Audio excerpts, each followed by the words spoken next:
guys, this is Danielle with WTI here, and I'm here to share with you my new duvet cover. Duvet covers are awesome. I love them. They're my new thing because you can switch out and make your room look different as often as you want. I love this gray color, and I love the added bottom, the little frilly, ruffly bottom. I'm going to show you that a little bit closer up in a sec.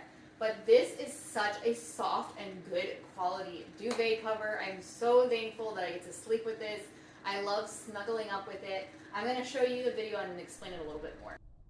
There are a couple things here I want to show you. The zipper where you would put the duvet in and out. The next one is going to be straps that you would hold the duvet on. You're going to see this here. And then there's a pillow, which is a nice little extra. Here I'm showing you how I put the pillow in and it's secure and the pillow can't fall in and out. Same with those straps. It's nice to not have to worry about your bed falling apart while you're sleeping in it.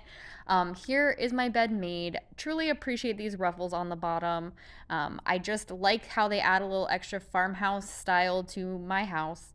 I highly recommend this cover, and that is my point of view.